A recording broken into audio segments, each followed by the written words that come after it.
কোকৰাঝাৰ জিলাৰ গোসাইগাঁও মহকুমাৰ অন্তৰ্গত তুলসীবিল হাৰভাঙ্গা গোসাইগাঁৱত ভয়ংকৰ অগ্নিকাণ্ড সংঘটিত হৈছে।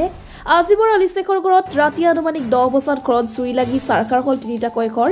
জানিব পৰা মতে 5 পৰা 10 লাখৰ অধিক বয়বস্তু জ্বলিছে জুইত। অসম চৰকাৰৰ বিটিআৰ চৰকাৰলৈ কাটৰ আহ্বান জনাই আজিবৰ আলী শেখৰ মন্তব্য আগবঢ়াইছিল। কোকৰাঝাৰৰ পৰা আব্বাছ আলী ৰিপৰ্ট, প্ৰতিদিন লাইভ। এমন করিবার জুই আগুন লাগছে জানি না, ঘুমোতে গেছিলাম, ঘুমোর থেকে পট করে উঠি দেখি আগুন লাগছে আর কি।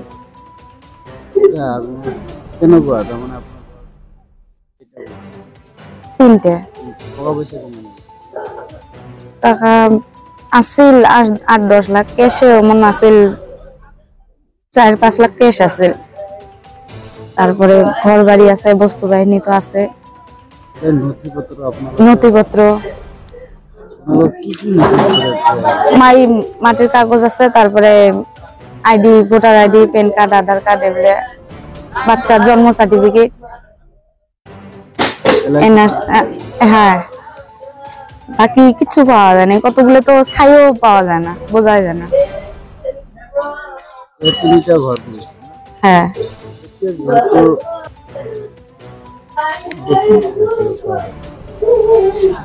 এগুলা তো সব জলিপুরি শেষে হয়েছে।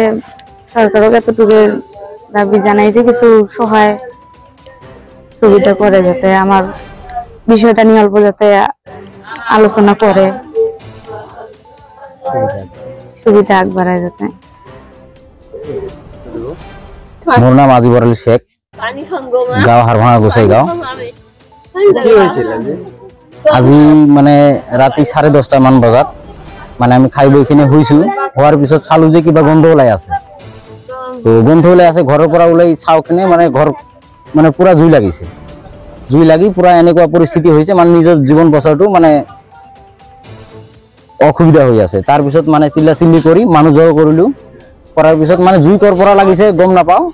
মানে গ্যাস আছে আৰ চুলাও ব্যবহাৰ কৰা হয় আৰ কাৰেন্টও আছে, কৰ পৰা লাগিছে আমি একচুয়ালি কব নোৱাৰো। তাৰ পিছত মানে বহুত হুলাস্থুল হোৱাৰ পিছত মানে ঘৰৰ পইচাখিনি যিবিলাক আছিল, একচুয়ালি টকা পইচা মানে যিবিলাক আছিল সব পুৰি শেষ হৈ গৈছে। মানে কিমান টকাৰ বস্তু মানে এতিয়াতো আমি ক্যালকুলেশন কৰিব নোৱাৰিম, মানে কিমান পইচা আনুমানিক ঘৰত পইচা আছিল আৰু কিবা কিবি সব মিলাই কিনে 8-10 লাখ মান এনেকুৱা মানে ক্ষতি হৈছে মোৰ। ঘর পুরি ছাই হয়ে গেছে, মানে 2-3টা ঘর টোটাল, মানে 3টা ঘর পুরি ছাই হয়ে গেছে। পকা ঘর নহয়।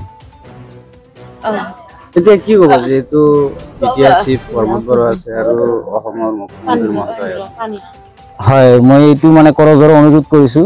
মানে এতিয়া এনেকুৱা পৰিস্থিতি হৈছে, মানে ৰাস্তাত অহা অৱস্থা হৈছে, মানে আমি এতিয়া মানে বিটিআৰ ছাৰক মানে কব বিচাৰিছো যে মোক অলপ হেল্প কৰক। এতিয়া মোৰ এনেকুৱা পৰিস্থিতি হৈ আছে, ৰাস্তাত অহা নিচিনা। যেহেতু আপনাৰ দুটা ঘৰ আছে,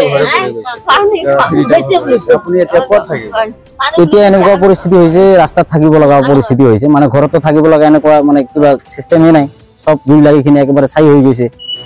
তো আমি বিটিআৰ ছাৰক মানে অনুৰোধ কৰিছো, কৰজোৰে অনুৰোধ কৰিছো যাতে আমাক অলপ সহায় কৰে, আৰু অসম চৰকাৰক মই কৰজোৰে অনুৰোধ কৰিছো যাতে মোক অলপ সহায় কৰে। এইখিনি গুৰুচন মই এই গাঁৱৰে গাঁওবুঢ়া।